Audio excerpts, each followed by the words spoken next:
Halo Sobat Sehat RSC Dr. Sujono Magelang, berjumpa lagi dengan saya Dr. Nadia Vanessa di acara BBS Bincang-Bincang Sehat bersama dokter. Pada hari ini kita akan bersama-sama memperingati Hari Kebersihan Tangan Sedunia yang diperingati pada tanggal 5 Mei. Ya, pada kesempatan hari ini kita sudah bersama dengan narasumber kita yang sudah sangat ahli di bidangnya. Ya. Selamat pagi Bapak Sohib. Selamat pagi dokter. Ya, selamat pagi Pak. Pak Sohib ini merupakan seorang IPCN dari Komite PPI RSC Dr. Sujono Magelang. Ya, gimana Pak kabarnya? Alhamdulillah baik dokter. Baik ya.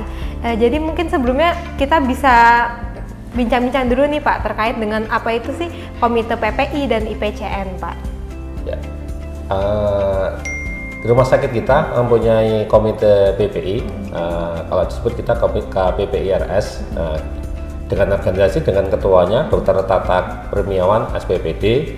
Kemudian karena kita jumlah tempat tidur di rumah sakit kita 215, kita mempunyai IPCN 2. Salah satunya adalah saya, kemudian yang kedua Ibu Siti Anifah Eskapnes. Dan untuk pemantauan di rumah sakit kita mempunyai linknya kalau itu tenaga keperawatan kita sebut dengan IPCLN, kalau yang di luar perawat kita sebut dengan tenaga kesehatan lainnya. Begitu dokter. Siap. Kalau dari PPI sendiri itu sebenarnya bagaimana ya Pak tugasnya di rumah sakit dan peranannya? Ya, tugas dari PPI sendiri kita untuk mensurvei, untuk mengetahui kejadian infeksi. Kemudian juga kita mengaudit kepatuhan daripada seluruh personel rumah sakit, baik dokter, para medis ataupun tenaga kesehatan lainnya. Kita mempunyai komponen-komponen untuk mengaudit ataupun mensurvei. Dengan kalau kita survei infeksi dengan kita sebut namanya HAIS. Kalau untuk audit kita kepatuhan baik penggunaan APD, melaksanakan kebersihan tangan sesuai tema hari ini, yaitu dengan kebersihan tangan sedunia. Dan juga kita pemilahan sampah, itulah tugasnya dari kita.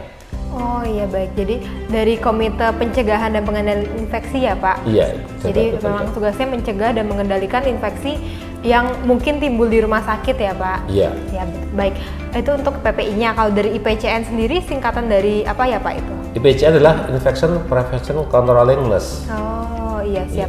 Jadi tugas dari IPCN itu? Kita mensurvei dan juga mengaudit kepatuhan nakes yang ada di rumah sakit kita dan juga pengunjung. Pengunjung juga ya, selain dari tenaga kesehatannya. Iya. Jadi sebenarnya seberapa penting sih Pak peran PPI ini di rumah sakit? Iya, peran PPI kalau sekarang kita namakan tadi kita sebut HAIS, Healthcare Association Infection. Itu tujuannya bukan hanya melindungi pasien saja, tetapi baik pasien, kemudian nakesnya, kemudian pengunjung serta masyarakat sekitar rumah sakit dokter. Iya baik. Jadi karena memang di rumah sakit pasti banyak pasien yang sakit ya Pak ya. Iya, tentu betul. Infeksi virus bakteri juga banyak ya di rumah sakit ya. Iya. Dan salah satu peran PPI adalah mencegah agar infeksinya itu bisa terkontrol ya Pak. Tidak semakin menyebar ke pasien, pengunjung dan tenaga kesehatan lainnya begitu Pak. Iya. Kalau kita dari PPI pencegahan, artinya kita yang sebelum kena infeksi kita dicegah. Untuk kita kendalikan itu ya sudah ada, jangan sampai menyebar ataupun menular kepada orang lain yang sehat. Mungkin seperti itu dokter. Agar yang berkunjung juga nggak pulang membawa penyakit ya, begitu ya betul Pak? Sekali dokter. Iya. Ya, pengunjung atau masyarakat sekitar yang ke rumah sakit itu tidak tertular ataupun terkena infeksi dari rumah sakit itu sendiri. Ya, baik. Kemudian mungkin bicara tentang Hari Kebersihan Tangan Sedunia ya Pak. Sebenarnya seberapa penting sih Pak untuk kebersihan tangan itu sendiri? Ya. Untuk kebersihan tangan ini sesuai slogan dari Hari Kebersihan Tangan Sedunia, yaitu Save Life dan Clean Your Hand. Nah, ini yang harus kita save life, artinya selamatkan hidup kita dan kita dengan kebersihan tangan. Nah, kebersihan tangan ini kita mengenal 5 moment kalau tentang kesehatan. Ya, 5 moment, 2 sebelum, 3 sesudah. Yaitu sebelum kita ke lingkungan pasien, kedua sebelum kita melakukan tindakan aseptik, ketiga setelah terkena cairan tubuh pasien, yang keempat setelah melakukan tindakan aseptik, yang kelima adalah setelah dari lingkungan pasien.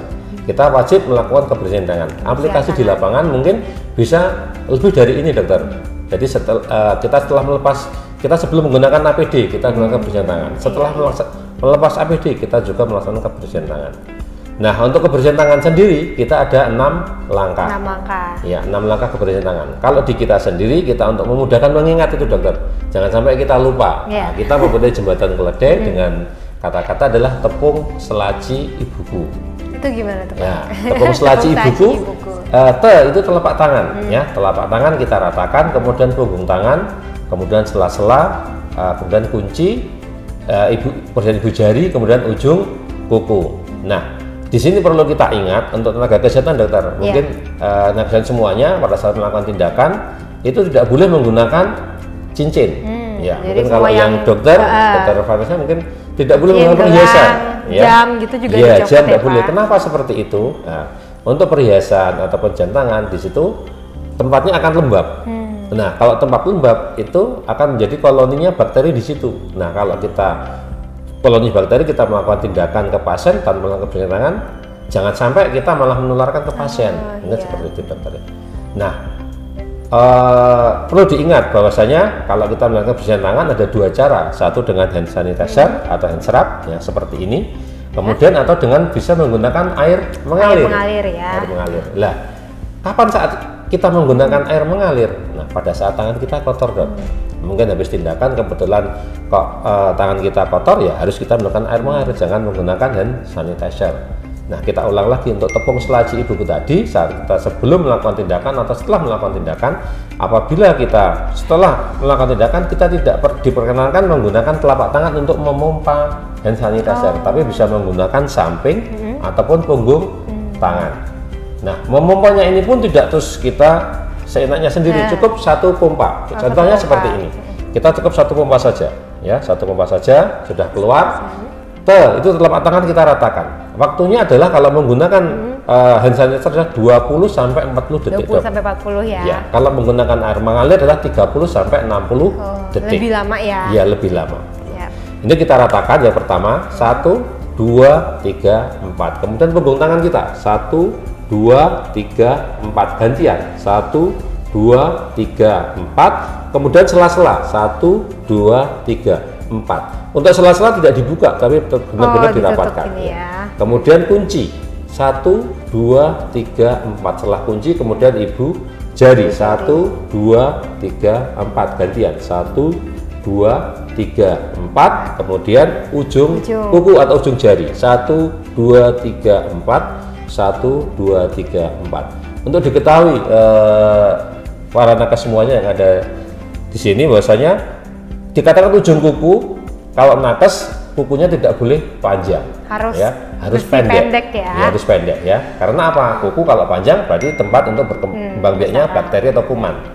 Nah, demikian untuk cara melakukan kebersihan tangan yang benar dengan 6 langkah tadi. 6 langkah ya.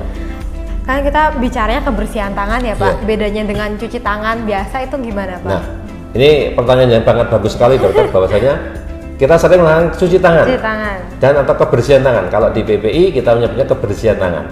Kalau cuci tangan, kita dengan air mengalir sudah cuci tangan. Artinya, kalau dengan cuci tangan itu tidak menggunakan disinfektan. Tetapi kalau kebersihan tangan, mau dengan hand sanitizer ataupun dengan air mengalir, harus menggunakan disinfektan. Nah, kalau dengan air mengalir berarti dengan hand soap ataupun dengan sabun tangan. Mungkin dokter. Dan bedanya juga kalau kita kebersihan tangan yang benar itu tadi sesuai tekniknya ya Pak ya? Ada 6 langkah sesuai tekniknya tadi, harus benar-benar dilaksanakan. Jadi kalau kita 6 langkah.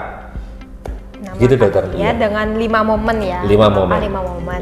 Itu untuk para tenaga kesehatan semua ya Pak. Nah, kalau misalnya untuk para pengunjung ini gimana Pak? Nah, ini terima kasih sekali dokter, bahwasanya kalau untuk para pengunjung ataupun keluarga pasien dokter yang ada di rumah sakit, ya di tiap-tiap pintu masuk ataupun di bed pasien pasti ada hand sanitizer. Jadi ataupun yang di ruangan pasien ada wastafel dok. Nah, di situ kenapa disempatkan di situ? Kita untuk mengingatkan kita sudah belum saya melakukan kebersihan tangan. Nah, artinya kalau kita belum melakukan kebersihan tangan, ya kita wajib melakukan kebersihan tangan. Tujuannya adalah disampaikan kita untuk memutus mata rantai infeksi tadi, bahwasanya saya yang sehat, saya dari tempat luar lingkungan rumah sakit atau dari luar ruangan tersebut, begitu masuk ke pasien, kita bersentuhan dengan pasien, Harapannya setelah melakukan kebersihan tangan kita tidak menularkan atau memberikan tambahan infeksi. Iya. Kalau kita boleh boleh menggunakan kata bahasanya pasien itu jangan sampai timbul bonus infeksi setelah dirawat di rumah sakit. Mungkin seperti itulah. Caranya bagaimana?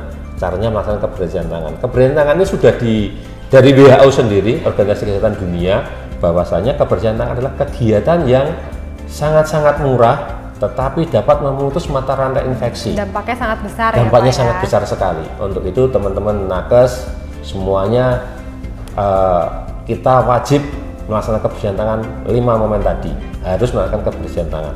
Apalagi kita melakukan tindakan, jangan sampai kita lupa. Iya, mungkin seperti itu, dokter. Dan yang pengunjung kan seringkali datang mungkin ramai ya Pak, terus dari luar kota, dari mana, itu kan berkunjung ke pasien, salaman gitu ya Pak. Sementara mungkin pasien juga dalam kondisi imun yang belum fit juga ya Pak. Betul dokter.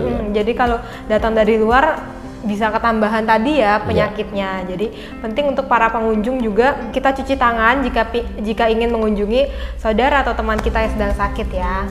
Dan setelah itu juga sehabis berkunjung ke rumah sakit tentunya penting ya Pak untuk melakukan kebersihan tangan ya. Betul dokter ya. Agar tidak membawa penyakit ke rumah juga ya.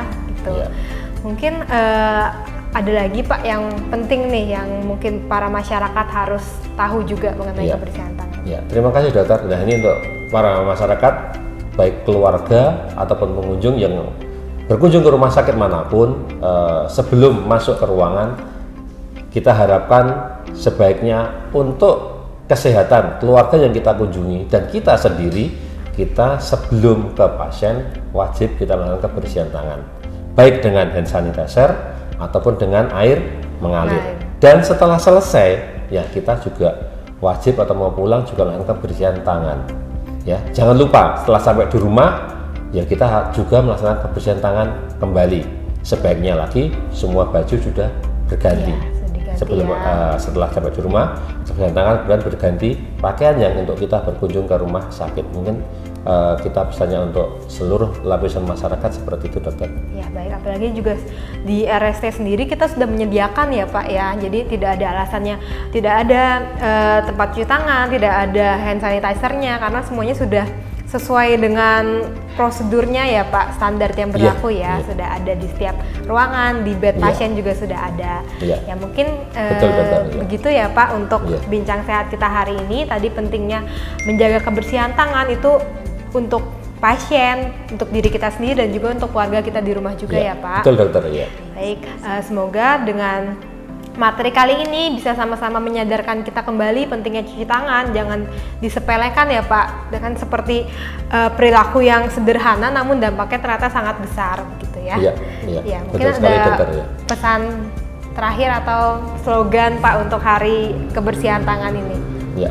Seperti slogan yang disampaikan dari WHO yaitu Save Life dan Clean Your Hand, kita untuk mempercepat kegiatan tersebut, kita juga harus bisa melaksanakan kegiatan kebersihan tangan baik untuk nakes ataupun untuk masyarakat yang berkunjung ke rumah sakit manapun, apalagi Dr. Sujono.